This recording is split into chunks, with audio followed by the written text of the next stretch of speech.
Bahrain disanksi FIFA Rp893,5 juta jika tetap menolak hadir lawan timnas Indonesia di Stadion GBK hingga sanksi berat lainnya. Pascal Struijk kirim kode siap perkuat timnas Indonesia. Siap-siap Shin Tae-yong antar skuad Garuda ke Piala Dunia 2026. Pelatih Jepang sebut hal ini paling mengerikan dari timnas Indonesia, tak berani anggap remeh skuad Garuda meski ranking beda jauh.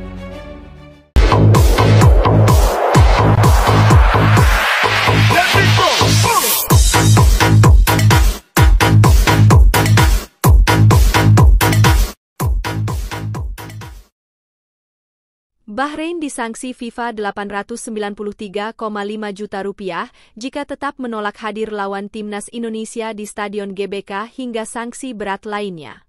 Federasi Sepak Bola Bahrain (BFA) bakal disanksi FIFA Rp893,5 juta jika permintaannya ditolak dan tetap menolak hadir melawan timnas Indonesia di Stadion GBK. The Reds, julukan timnas Bahrain, akan bertandang ke markas timnas Indonesia pada leg kedua grup C putaran ketiga kualifikasi Piala Dunia 2026 zona Asia. Sesuai jadwal, duel timnas Indonesia versus Bahrain bakal digelar pada 25 Maret 2025 di stadion berkapasitas sekitar 78.000 penonton, yakni Stadion Utama Gelora Bung Karno, GBK, Jakarta. AFC pun langsung merespons permintaan BFA tersebut dengan cepat, tepatnya pada Jumat, 18 Oktober 2024, alih-alih menindaklanjuti surat protes PSSI soal kepemimpinan wasit Ahmed Al-Kaf. AFC menanggapi kekhawatiran ini dengan serius dan berkomitmen penuh untuk memastikan keselamatan serta kesejahteraan semua pemain, ofisial, penggemar, sekaligus mengutuk segala bentuk pelecehan dan ancaman online, bunyi pernyataan AFC, Jumat, 18 Oktober 2024. Bahkan, AFC sampai akan mengadakan pertemuan dengan FIFA, BFA dan PSSI untuk membahas permasalahan itu demi menciptakan lingkungan yang aman dan terjamin. Pertanyaannya, akankah permintaan BFA tersebut bakal ditolak AFC dan FIFA? Hal itu mungkin saja terjadi. Jika ditolak AFC dan FIFA sementara Bahrain tetap menolak hadir ke Indonesia, maka apa yang terjadi? FIFA akan memberikan sanksi berat kepada BFA jika Bahrain tidak hadir ke Indonesia untuk melakoni laga kontra skuad Garuda. Sesuai regulasi kualifikasi Piala Dunia 2026 nomor 5 ayat 2, dijelaskan bahwa setiap asosiasi yang absen dalam pertandingan akan didenda sebesar 40.000 Swiss franc atau sekira 714,8 juta rupiah. Sementara menurut Kode Disiplin FIFA nomor 16 ayat 1, dijelaskan asosiasi tersebut akan mendapatkan denda tambahan sebesar 10.000 Swiss franc atau sekitar 178,7 juta rupiah. Jika dijumlahkan, denda dari FIFA untuk BFA yakni sebesar 893,5 juta rupiah andai Bahrain tetap menolak hadir melawan timnas Indonesia di Jakarta. Bahkan, akan ada tambahan-tambahan sanksi lagi ke depannya menurut regulasi kualifikasi Piala Dunia 2026 nomor 5 ayat 3 tentang Komite Disiplin FIFA yang berhak memberi hukuman lebih berat terhadap tim peserta yang melakukan pelanggaran.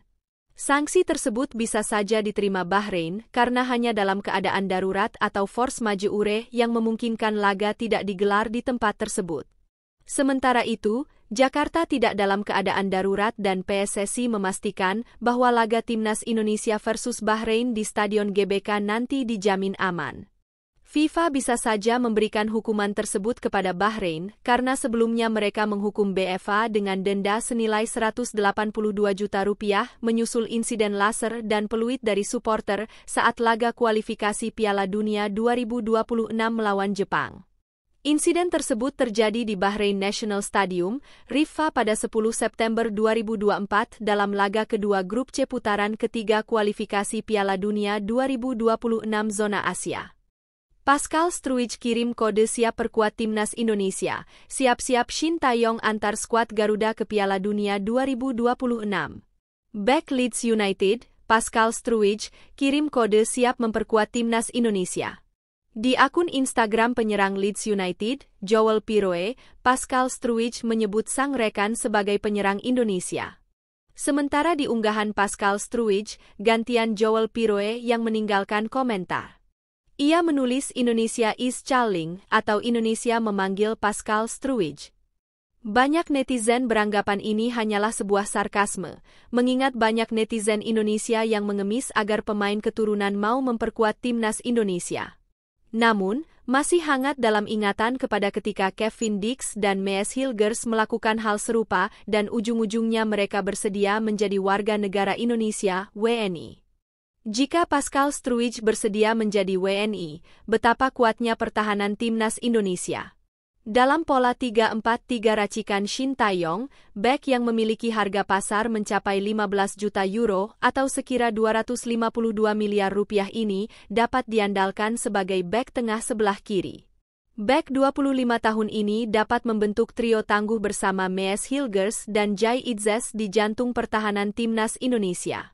Sebelumnya, podcaster asal Belanda, Denye van Laar, juga mengatakan Pascal Struwij berpotensi membela timnas Indonesia. Dan seseorang yang tidak banyak disebutkan, Pascal Struwij diizinkan bermain untuk Indonesia. Dia adalah pemain yang luar biasa, kata Denye van Laar. Jika Pascal Struwij tiba di Indonesia pada November 2024 untuk menjalani proses naturalisasi, bek bertinggi badan 190 cm ini bisa memperkuat timnas Indonesia di 4 laga sisa grup C kualifikasi Piala Dunia 2026 zona Asia. Sebut saja saat tandang ke markas Australia, 20 Maret 2025, menjamu Bahrain, 25 Maret 2025, kedatangan Cina, 5 Juni 2025, dan bermain di kandang Jepang, 10 Juni 2025. Kehadiran Pascal otomatis memperbesar peluang timnas Indonesia lolos ke Piala Dunia 2026. Selain Pascal Struwij, beredar kabar sosok Jairo Riedewald, Royal Antwerp FC, dan Ula Romeni, FC Utrecht, terus diburu PSSI. Karena itu, menarik menanti siapa pemain ternama selanjutnya yang bergabung dengan timnas Indonesia. Pelatih Jepang sebut hal ini paling mengerikan dari timnas Indonesia, tak berani anggap remeh skuad Garuda meski ranking beda jauh. Pelatih Jepang, Hajime Moriyasu membagikan pendapatnya soal pertandingan tim Samurai Biru melawan timnas Indonesia di laga kualifikasi Piala Dunia 2026 yang akan datang. Seperti yang dijadwalkan, timnas Indonesia akan melawan pemimpin klasemen sementara grup C kualifikasi Piala Dunia 2026 zona Asia, yakni Jepang pada 15 November 2024. Pertandingan yang dijadwalkan dilaksanakan di Gelora Bung Karno, GBK, Jakarta itu akan menjadi tantangan besar bagi timnas Indonesia melawan tim dengan peringkat tertinggi di Asia.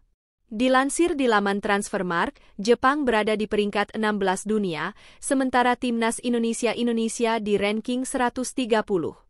Meski demikian, nampaknya pelatih Jepang, Hajime Moriyasu tak ingin tinggi hati, terutama setelah timnya ditahan imbang oleh Australia di laga terakhir. Moriyasu sebelumnya juga memberikan pujian kepada timnas Indonesia sebagai tim yang dianggap remeh namun berhasil meraih banyak prestasi. Tak hanya itu, pelatih tim Samurai Biru itu sampai berani memprediksi bahwa tim asuhannya akan maju ke Piala Dunia 2026 bersama dengan skuad Garuda. Di laga kualifikasi Piala Dunia 2026 yang akan digelar November 2024 mendatang, Moriyasu juga mengatakan timnas Indonesia memiliki kekuatan lain yang cukup mengerikan. Digelar di GBK, sudah pasti supporter skuad Garuda akan memenuhi stadion. Suara dukungan yang menggema bukan tidak mungkin akan mempengaruhi permainan Jepang. Ada 60.000 sampai 80.000 orang yang hadir. Ini akan menjadi situasi yang sangat sulit, ujar Moriyasu, dikutip Sabtu, 19 Oktober 2024. Ia pun merujuk pada pertandingan Piala Asia U19 di tahun 2018 lalu. Saat itu, Samurai Biru melawan timnas Indonesia di GBK. Meski berakhir menang, namun Jepang cukup kewalahan lantaran baru bisa menjebol gawang Garuda Muda di menit ke-40 dan ke-70. Menurut Moriyasu, dukungan supporter skuad Garuda yang sangat besar bisa memberikan dampak besar terhadap jalannya pertandingan. Terkait hal tersebut, ia pun tidak akan meremehkan kekuatan skuad asuhan Shin Tae-yong dan akan tetap berhati-hati. Dirinya juga berencana untuk tidak mengganti-ganti komposisi pemain, sehingga tak menimbulkan hal yang tak biasa. Kami melakukannya dengan hati-hati dan akan melakukannya di sepanjang pertandingan berikutnya, kata Moriyasu. Menurutnya, ia lebih ingin mempertahankan komposisi para pemain sebisa mungkin di laga-laga kualifikasi Piala Dunia 2026 selanjutnya.